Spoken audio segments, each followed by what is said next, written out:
Hey everyone, today I want to chat to you a little bit more about pricing. So as Chief Revenue Officer at an AI company here, Bramwell, obviously pricing is really important. And also in my previous role as founder at other companies, like pricing is absolutely crucial to get right.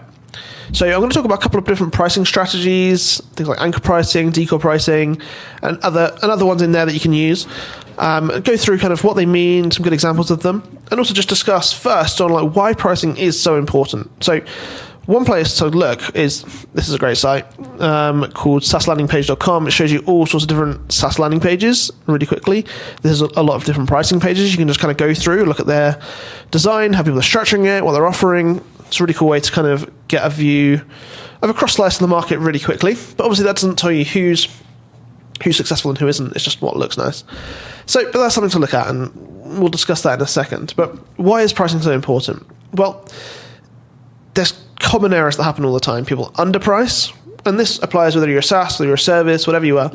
If you underprice, then obviously you're not making enough money. But also, other than undervaluing yourself, you're kind of ruining your brand image in a way. So even in my first agency, we were brand new. There was two of us. We had no clients. We priced ourselves at the higher end of the market straight away, because then that gave the perception that actually, hey, these guys know what they're doing, they're going to be good. Whereas if we'd have gone in and charged, I don't know, £30 an hour, people wouldn't have thought quite so much of us. I mean, we wouldn't have grown quite the same way. So underpricing damages you in two ways. Overpricing, obviously, if you're way more expensive than the market, you're going to struggle to pick up clients, pick up work. But it's less of a problem than underpricing, because if you do win work, then you're going to make money off it, but obviously it's still an issue. And kind of ignoring market dynamics. If you're kind of ignoring what's going on in the market, how people are buying, what kind of payment terms they're expecting, then you're going to find it really hard to grow. So your pricing, impacts perception around you, impacts the number of sales you make, and then the profitability of your company based off the sales you're making at that price. So it's crucial to get right.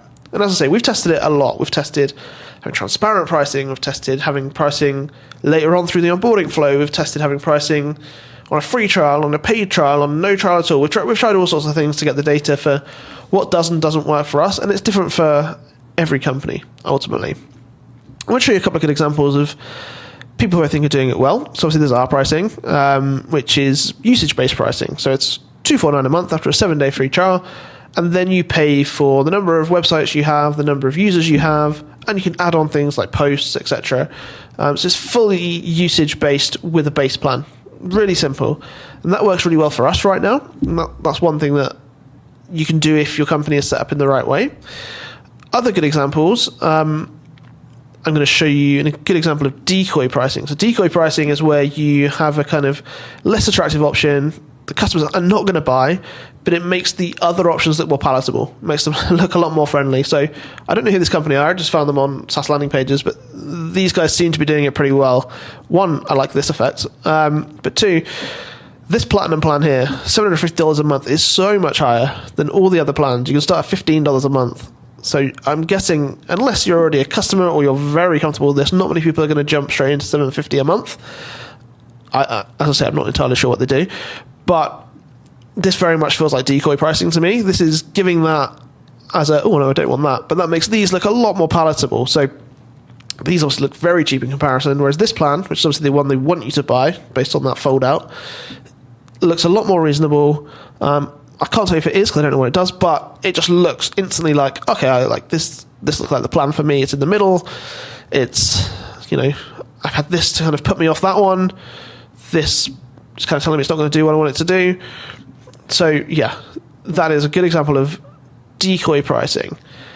Another kind of pricing strategy you can take is anchor pricing, which is where you have a kind of high reference point, or you show competitor pricing to kind of anchor their expectations. So I think Basecamp do that pretty well.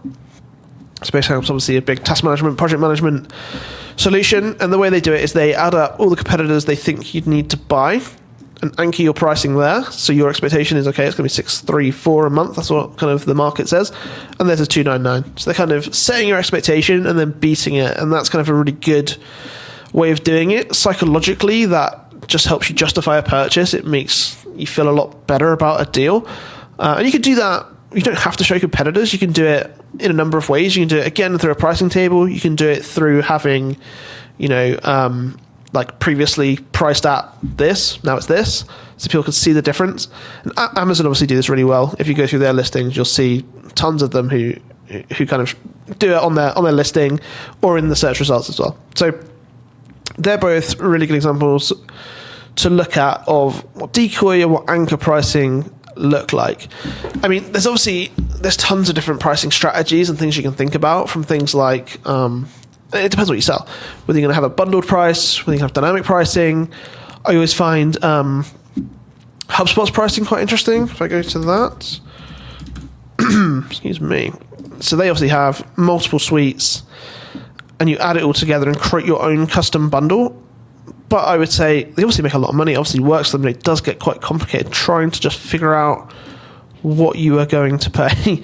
There's so many things you can add on across all the different parts of the software. It gets quite complicated, but that's an example of bundle pricing. There's obviously a number of other pricing options like penetration pricing and skimming pricing and psychological pricing, dynamic pricing, which has obviously been a big controversy in the UK, particularly around the sale of Oasis tickets recently since they reformed, and how they've blamed it on Ticketmaster in terms of people waited a few hours in the queue and then the pricing was suddenly pretty much double what they were expecting it to be because the demand was so high. So that's not a popular one. It's not one I necessarily recommend. I would say it's always harder to put your price up than it is to put it down. So you want to start higher than you do low, and you can always work downwards. But there's a number of things you need to think about as well. You need to be testing that strategy and going, okay, have we got the price right? How can we prove we've got the price right? Is it just conversions, or is it actually, you've got a great sales rep who will sell whatever the price is? And actually, that doesn't necessarily mean that the price is the right price just because you're selling well. So you need to kind of measure different segments of people, again, depending on what you do. For us as a SaaS, it would be, what's the conversion rate from the sales team? What's the conversion rate from the best performing rep? What's the conversion rate from people who haven't spoke to anyone? We're just finding out and exploring and kind of seeing where that sits across all those segments to see which pricing works best on average across the whole board. Obviously, you want to get feedback from people. And if you're physically speaking to prospects, that's really easy to do. If you're not, you can use things like Hotjar or Microsoft Clarity and kind of see what how they're reacting and how they're looking around your pricing table and onboarding flow.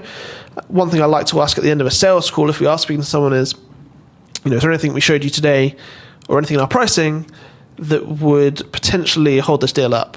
Because they're gonna tell you the pricing objection at that point, if there is one, and you can overcome it, or you can feed it back, or whatever it needs to be.